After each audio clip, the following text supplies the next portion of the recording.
All right, let's go. See if we can do some puzzle business. Good grief, Charlie Brown. Knight captures knight. Queen captures knight. Queen checks, and then queen takes bishop. This is pretty standard stuff, actually. Not exactly what you'd call difficult. Alrighty, now look at this guy.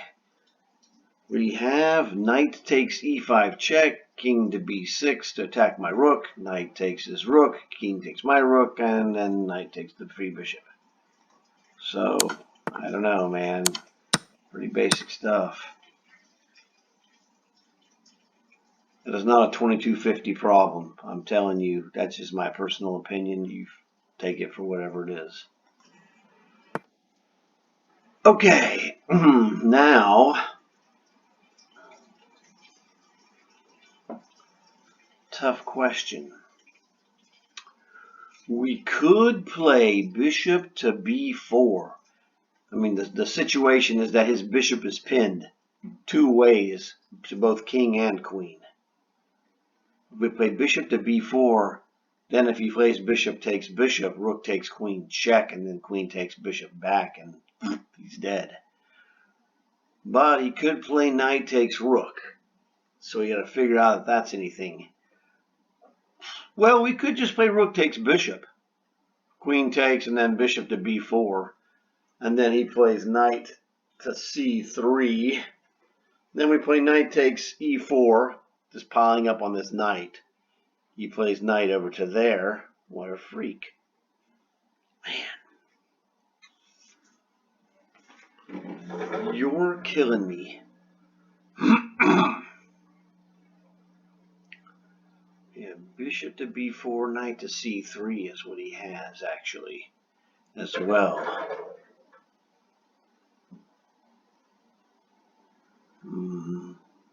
Rook takes bishop. Big queen takes rook. Bishop to b4. Knight to c3. And then knight takes. He's got that dude.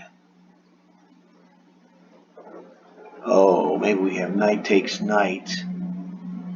Followed by knight takes knight.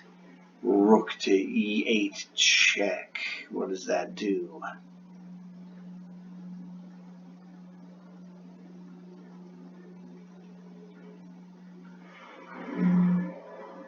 Huh.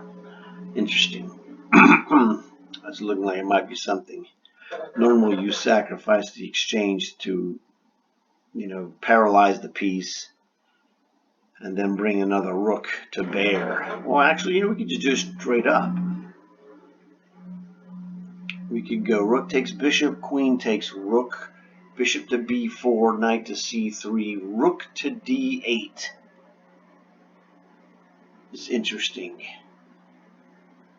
Oh, no. Dum-dum. Yes, it is the knight takes e4 because it's hitting the queen. So rook takes bishop, queen takes, bishop to b4, knight to c3. Knight captures on e4, hits the knight and the queen. He didn't have time for knight e2. By Charlie. That was another one of my dad's favorite phrases. Goodbye, Charlie. Eat that. Now you're doomed. Doomed, I say. Take me. I dare you. You did. Well, then I'll just, murder the rook.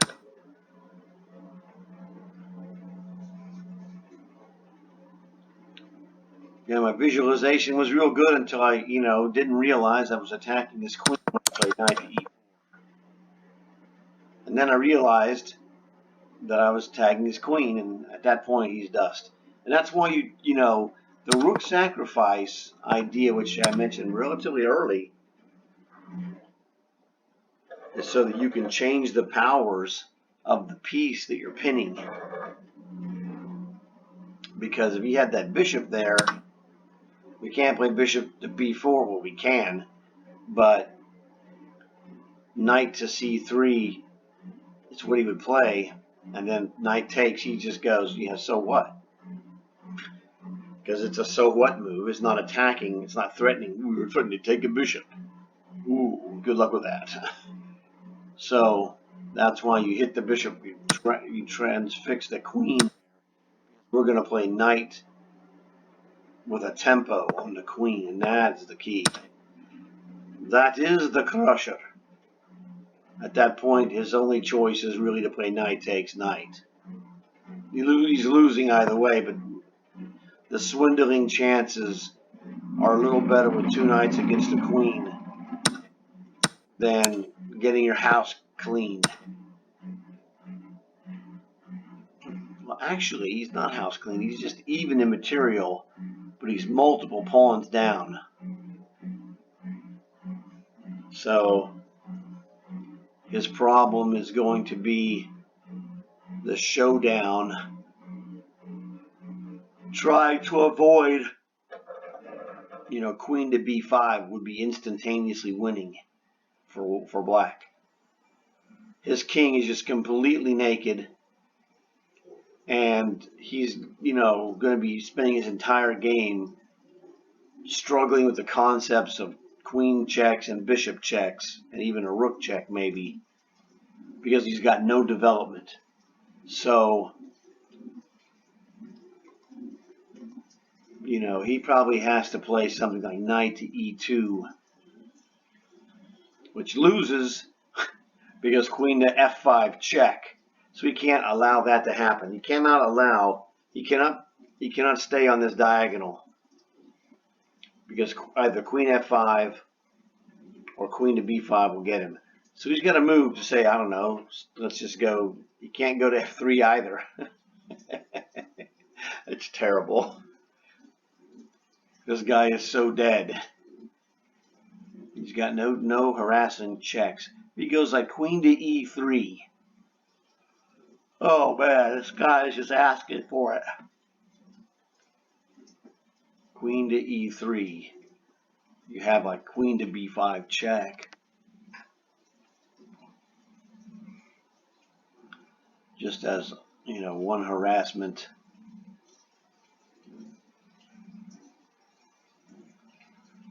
Oh man, it's so hideous.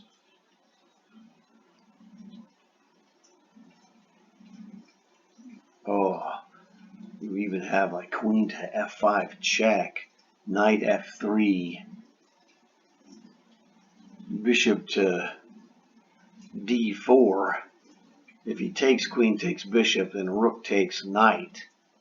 That looks ugly, but I think leaving the bishop on is probably a better idea. You don't want to trade the bishop unless you want to actually gain material. He is dead. And so are these problems. Look, I made 5 in a row. Hooray!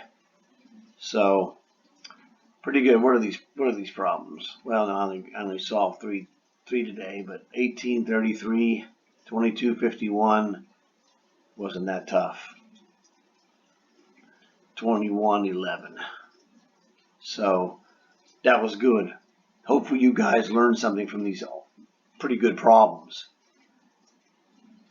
I know in this problem, the whole thing was about exchange. So you saw exchange sacrifice, and why you make it is to transform the pinned piece into some other piece that's more easily taken advantage, like the bishop. We couldn't have that bishop. It was just a nasty piece, so we got rid of him. What about the second one? The second problem, 22 something, 2250. Oh God, it was so easy. Knight checks. I mean, come on, dude. This was insulting. It's not 2250. I have no idea how they got that rating on there. It was an easy problem. I hope you guys saw and understood how easy I made it look, because it was actually easy. This was also easy. Standard stuff is what I said. You take it. We're going to transform this guy. Going to fork him to double attack. We can't double attack this guy with queen a4 because he goes knight to c6 and defends it doubly. So it's like you gain nothing. Remove this potential defender, and the rest is easy. So, hope you guys enjoyed it. Like the video, subscribe if you haven't already done so to get more of these killer explanations. Tell your friends, but don't tell your enemies because they'll use my explanations and lessons against you. You know what to do. I'll talk to you later.